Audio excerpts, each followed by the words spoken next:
ওয়াজ মাহফিলের নিয়মিত আপডেট পেতে আমাদের চ্যানেলটি সাবস্ক্রাইব করে বেল বাটন। নবী বলছেন, হে আমার উম্মত, চলে গেলাম বলে গেলাম, চলে গেলাম বলে গেলাম, চলে গেলাম বলে গেলাম, তোমাদেরকে দুটি রাস্তা ঠিক করে দিয়ে চলে গেলাম।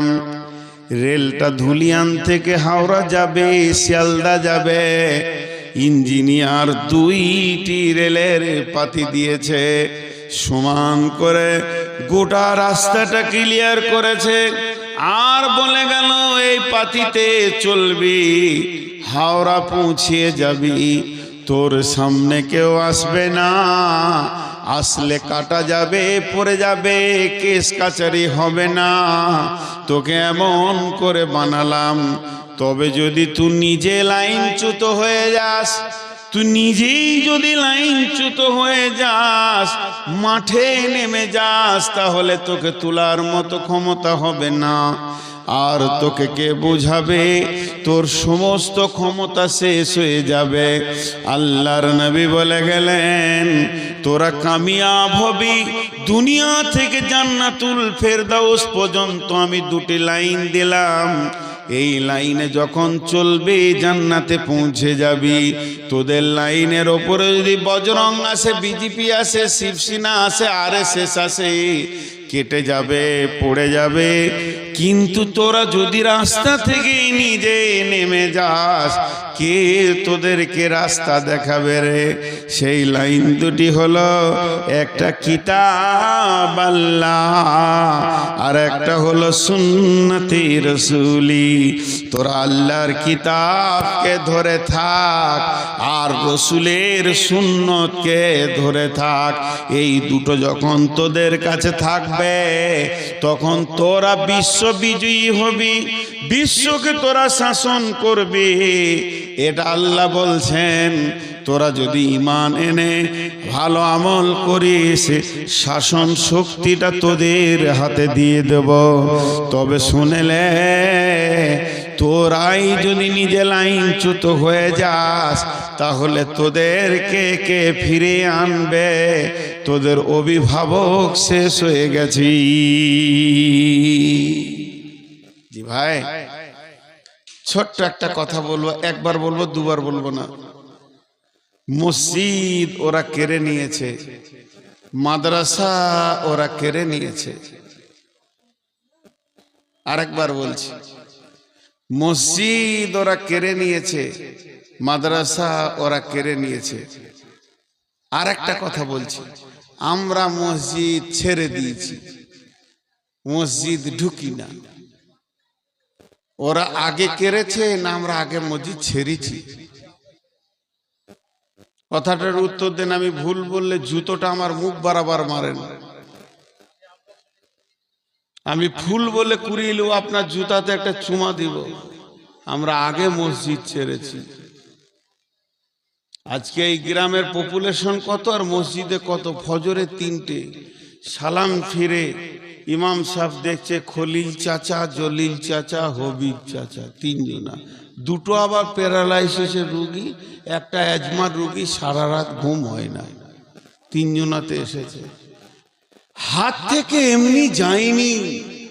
গোটা ভারতবর্ষের মুসলমান যদি ব্রেন লাগিয়ে দেয়, 1 কাটা জমি উদ্ধার করতে পারবে না। এটা আমি চ্যালেঞ্জ দিয়ে বলে গেলাম। আর যদি একজনাকে সাথে নেয়, আর কাউকে চাই না, সব জমি বাপ বাপ করে ফেরত দিবে, তার নাম হলো আল্লাহ। আল্লাহ ছাড়া যদি উদ্ধার হয়, তারা আপনারা নামেন, আমিও আছি। আজ মুসলমানদের উপরে এই অত্যাচার, মানে প্রথম আল্লাহ নারাজ। মিশনগুলো জন্ম নিয়েছে ক বছর? হার্ডলি 20 বছর, 25 বছর। আর মাদ্রাসাগুলো সেই ব্রিটিশ পিরিয়ড থেকে টুকটুক কুটকুট ঠুকটুক খুকছু চলছে।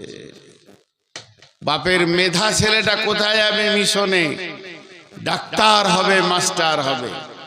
ওয়া নবী হুরায়রা রাদিয়াল্লাহু তাআলা আনহু قال قال رسول الله صلى الله عليه وسلم إذا اتخذ الفي دبالا والأمانة مغناما والزكاة مغراما تعلم لغير دين وتعلم لغير دين আল্লাহর নবী আফসোস করে বলছেন, আমার উম্মত অন্য কারণ নয়, আমি নবী মুহাম্মদ সাল্লাল্লাহু আলাইহি সাল্লামের উম্মত। সে কোনোদিন চিন্তা করবে না আমার ছেলেটা কোরআনের শিক্ষা করুক। কোরআনটা এত দামি কিতাব, যার ভিতরে কোনো ভুল নাই। প্রতিদিন সকালে কোরআন আপডেট হয়ে যায়। যেমন যেমন জামানা আসবে কোরআন তেমন তেমন কথা বলবে। সেইটাকে পেছনে ফেলে দিয়ে বাপ মা ছেলেকে সুদের অঙ্ক শিখাবে, বিকম পড়াবে, এমকম করাবে। সবাই ভাবছে আমার ছেলে ডাক্তার হোক, তাহলে রুগী হবে কে? এত ডাক্তার হবে তো রুগী হবে কে? বেসনে দেবে ইংলিশ শেখাবে, জেনারেল শিক্ষার ওপরে মানুষের মিজাজ চলে যাবে। মাদ্রাসায় ছেলেকে পড়াতে গিয়ে জাকাত খাওয়াচ্ছে, ওসর ফেতরা খাওয়াচ্ছে, বাইতুল মাল খাওয়াচ্ছে। মা বাপের কোনো চিন্তা নাই।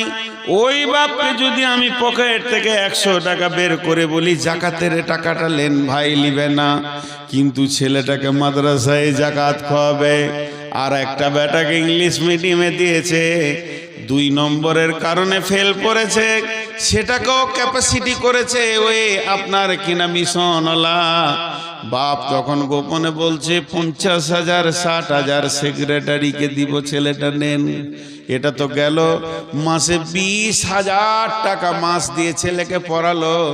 যখন রিজাল্ট বের হচ্ছে পশ্চিমবঙ্গ জুড়ে, গোটা পশ্চিমবঙ্গে স্কলার কে হয়েছে? ইট ভাটার কুলির ছেলে, যার বাপ কোনোদিন প্রাইভেট পড়াতে পারেনি, বাড়িতে বসে বসে বাপের সঙ্গে ভাটাতে ইট বুইয়েছে। ওই ছেলেটা পশ্চিমবঙ্গে স্কলার হয়ে গেছে। আর এই মাসে 50,000 টাকা খরচা করেও পারল না। আল্লাহর নবী বলছেন, তোমার ছেলে কোরআন জানে না। এখানে যতগুলি মুসলমান আছেন, অত্র এলাকায় যারা ইমানদার আছেন, আল্লাহর হস্তে বলেন, মসজিদে কতগুলো পাওয়া যাবে, মসজিদের বাইরে কতগুলো পাওয়া যাবে। ওরা মসজিদ কারেনি, বরং আমরা মসজিদ ছেড়েছি। আমরা যদি 100% মসজিদে যেতাম, ওদের কোনোদিন ক্ষমতা হতো না এদের কাছ থেকে মসজিদকে কেড়ে নেব। মসজিদ বিল্ডিংটার উপরে মহব্বত করে কি করবেন? ইবাদত তো মসজিদের নয়। ফালিয়াবুদু রব্ব হাযাল বাইত, তোমরা ইবাদত করো এর মালিকের, এই ঘরটার মালিকের ইবাদত করো। ঘরটা তো ইবাদতের জায়গা, কিন্তু মসজিদকে মহব্বত করলে আরশের নিচে ছায়া পাবেন বটে। তবু ওই ঘরের মালিকের ইবাদত করে।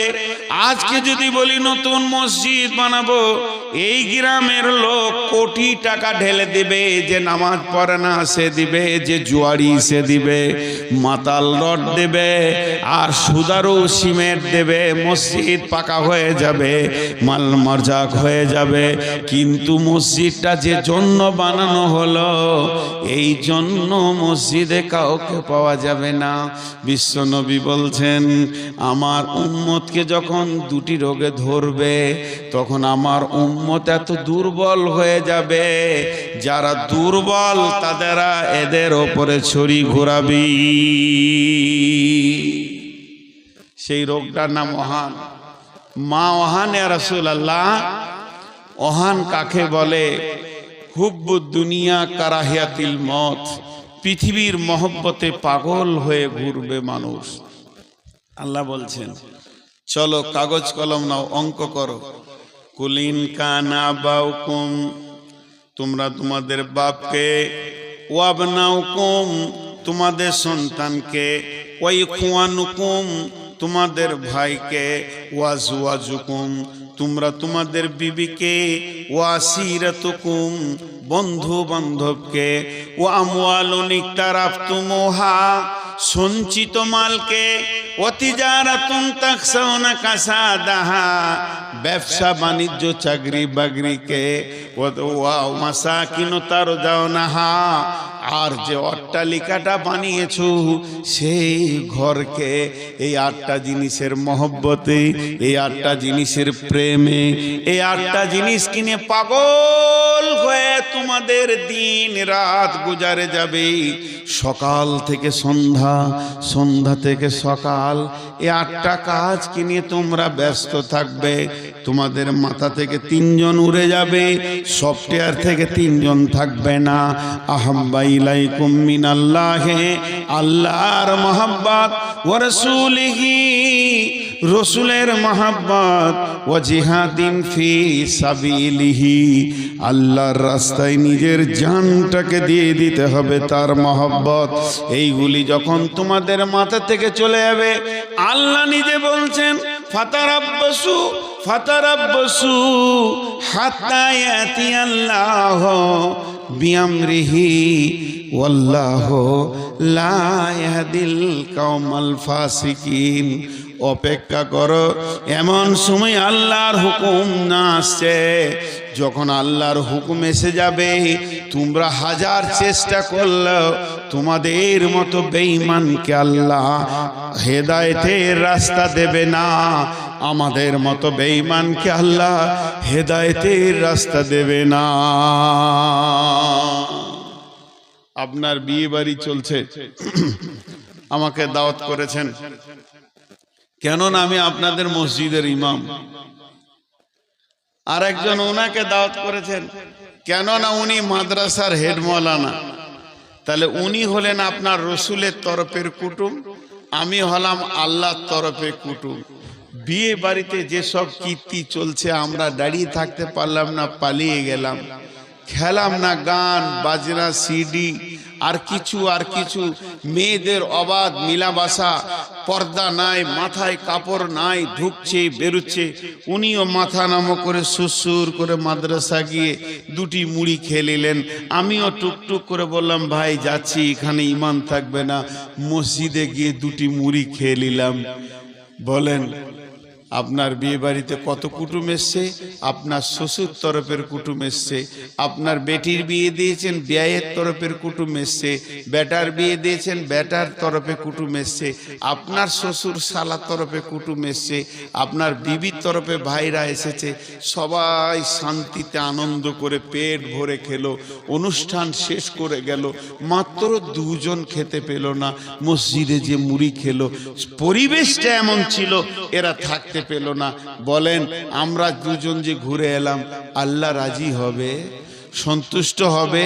আল্লাহ আপনাকে ডেকে বলবে হবিবুর তোর বিয়েতে তোর শালার বংশ সব খেলো, তোর বিবির বংশ, তোর বেটির কুটুম, তোর বেটার কুটুম, তোর 14 গোষ্ঠী বন্ধু বান্ধব কিনা আনন্দ করলি। একবার খেয়াল করে দেখেছিস আমার মেহমানটা পালিয়ে এসেছে? আমি আল্লাহ ওখানে জায়গা পাইনি, আমার রসুল ওখানে জায়গা পাইনি। তাহলে তুই কি কেমন মুসলমান? আজকের আমাদের অবস্থা এই, আমাদের আচরণে এই, এক কথাই বলা যেতে পারে আমাদের ব্যবহারে আমাদের আল্লাহই আমাদের উপরে নারাজ আছে। এই তো দুনিয়ার আযাব। এরা তো শেষ কি কাজ করবে? এই আরএসএস শেষ কাজ করতে পারবে, আপনাকে আমাকে কেটে দিবে, পুড়িয়ে দেবে। আর 2টা কথা হাদিস এসেছে যে আল্লাহ নবী বলছেন লা তুশরিক বিল্লাহি শাইয়া ওয়া ইন কুতিলতা আও হুরিকতা, জ্বালিয়ে দেখ, কেটে দেখ, কেটে দিবে, শেষ করে দেবে।